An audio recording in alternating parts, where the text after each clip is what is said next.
E a gente mostra agora a segunda parte da reportagem especial sobre inteligência artificial. O Estado contratou um empréstimo de 34 milhões de dólares para a modernização do fisco e de órgãos de controle. As instituições públicas estão cada vez mais investindo em robotização e inteligência artificial para monitorar e otimizar seus gastos, mas também para aprimorar a arrecadação de tributos. Essa mudança de perfil da máquina estatal é só uma amostra de como as portas estão se abrindo para uma mão de obra qualificada e atualizada nas novas tecnologias. Um estudo global projeta que 84% das organizações pretendem investir mais de 2 milhões de dólares em tecnologia fiscal. É uma mudança do perfil da área fiscal dos contribuintes brasileiros. Então, a área fiscal ela tem o poder de gerar resultado para a companhia. Então, os negócios estão enxergando dessa maneira e cada vez mais estão investindo em tecnologia para que a área tenha uma mudança de perfil. Ela passe daquele perfil operacional para um perfil muito mais estratégico, de fato agregando valor para o negócio. A pesquisa indica também que somente 12 a 34% das funções fiscais estão utilizando automação, plataformas baseadas em nuvem e ferramentas de integração de dados. Um caminho sem volta. O fisco brasileiro já é considerado muito tecnológico, então ele tem um mapeamento das operações dos contribuintes brasileiros, então a gente vê o fisco cada vez mais utilizando essa tecnologia a seu favor, assim como as companhias. Então, esse é um caminho sem volta e é um facilitador, um agregador para ambos. Recentemente, o governo da Paraíba contraiu um empréstimo internacional para investir na modernização de sua estrutura fiscal. Será um novo upgrade, um grande projeto de aproximadamente 230 milhões de reais.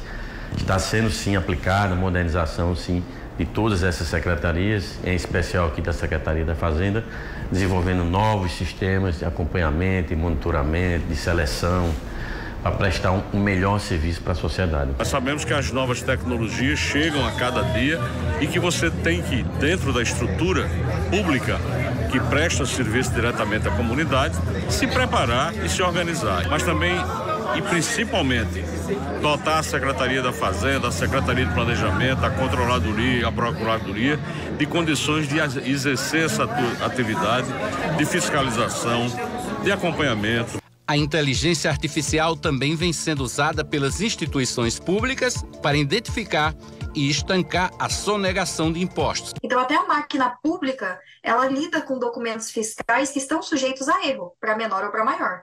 Então, a inteligência, ela captura erros que podem resultar em recuperação e que também podem resultar num tributo que foi pago a menor e que precisa de um complemento.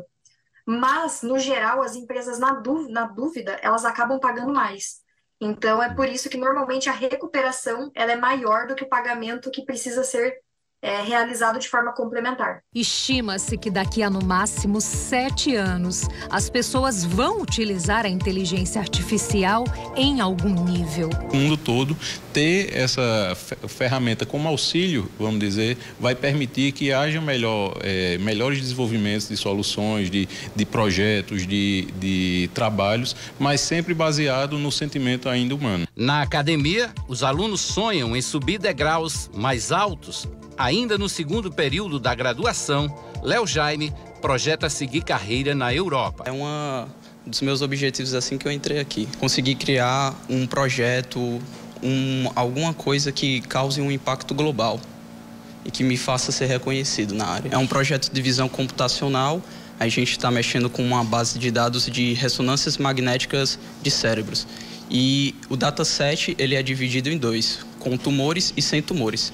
E o objetivo do projeto é fazer um algoritmo que identifique qual dessas ressonâncias tem um tumor ou não tem tumor. Na graduação de inteligência artificial, a preocupação é com o uso dessas tecnologias na melhoria da qualidade de vida da população.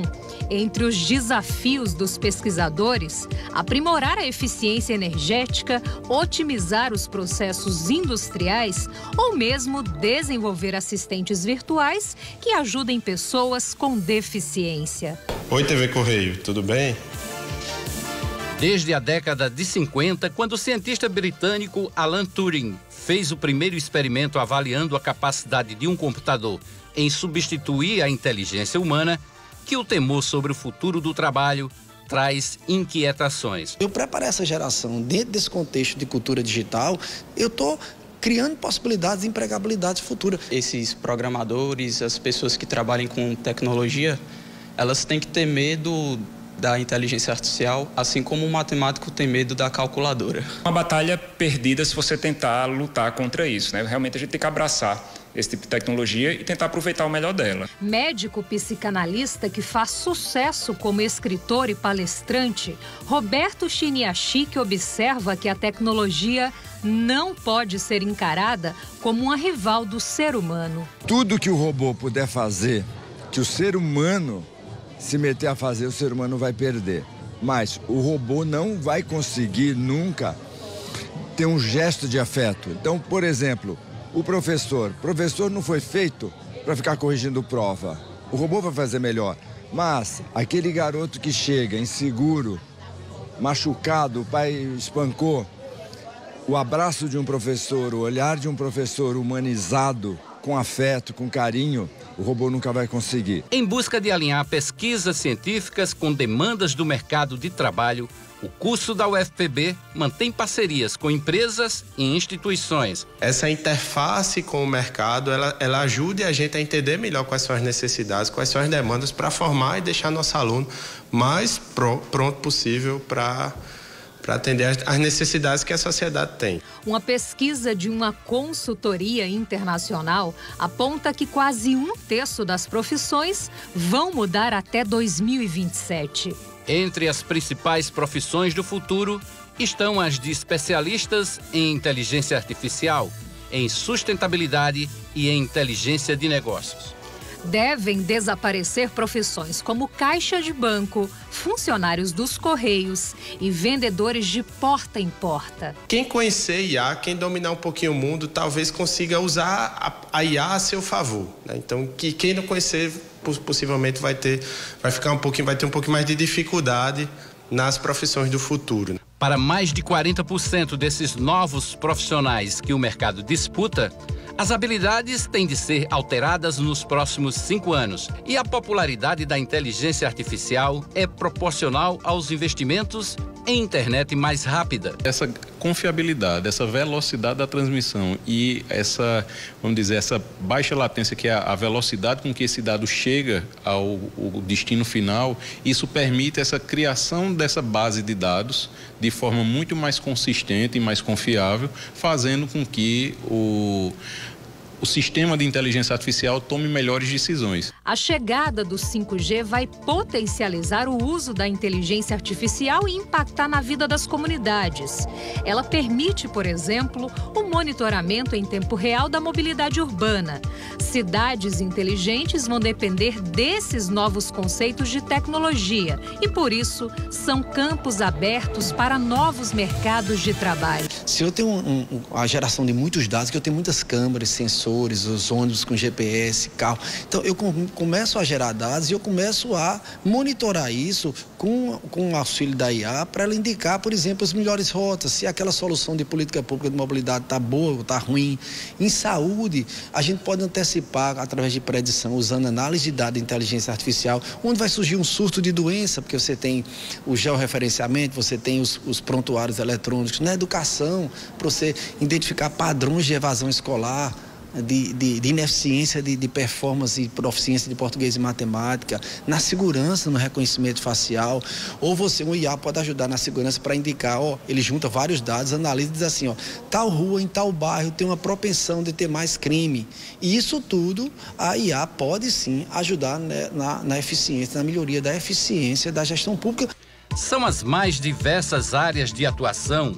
Agentes de segurança pública podem usar robôs como cachorros do futuro, que usam inteligência artificial para executar tarefas mais perigosas, como desarmar um artefato explosivo. Esse conjunto de soluções faz com que, vamos dizer, cada vez mais nós tenhamos sistemas mais confiáveis, mais rápidos e que se assemelhem às decisões tomadas por um ser humano. A sociedade pode acompanhar mais de perto as contas do governo, ter um controle social mais apurado e medir a qualidade dos gastos públicos.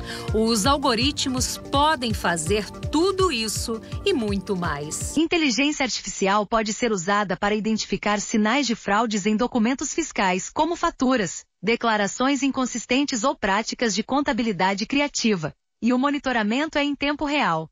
Time de juristas da Comissão do Senado Federal, responsável por elaborar um projeto que regulamenta essas novas tecnologias no Brasil, o professor Juliano Maranhão, tem pós-doutorado em Ciência da Computação na Holanda e integra o Comitê Diretor da Associação Internacional de Inteligência Artificial. Ele não tem dúvidas de que a grande discussão agora, em várias escalas do poder, é como se dará essa regulamentação. É importante a regulamentação para que aqueles fornecedores e operadores se comprometam com as boas práticas para mitigar riscos. Né? Ou seja, o que se pede é transparência para avaliar quais são esses riscos e adoção de medidas para mitigar esses riscos. Para Roberto Chiniachik, o ser humano é quem tem que pensar fora da caixa e ser treinado para fazer o que o robô não faz. A briga não é contra o robô. A luta é contra a acomodação, a preguiça e principalmente a preguiça de pensar. Humanos, humanoides, robôs mais interativos. Essa convivência pacífica vem sendo estudada há décadas, muito antes de se falar em internet. Isaac Asimov, que nasceu na extinta União Soviética, era um gênio da ficção científica e autor de livros como Eu, Robô e Fundação. Em 1964, ele já previa carros inteligentes, usinas de energia solar e bibliotecas virtuais que, acumulando conhecimentos da espécie humana, poderiam ser acessadas por comando de voz. O escritor soviético também previa a doença do tédio. Este ano, a Organização Mundial da Saúde já classificou a depressão como a doença do século e a pandemia escancarou o aprofundamento das doenças mentais da população. Asimov ainda acertou que o trabalho criativo se tornaria a elite da humanidade. E esse é o grande desafio para a inteligência humana. Tirar proveito de todas as tecnologias, fazendo muito mais do que apenas servir a uma máquina.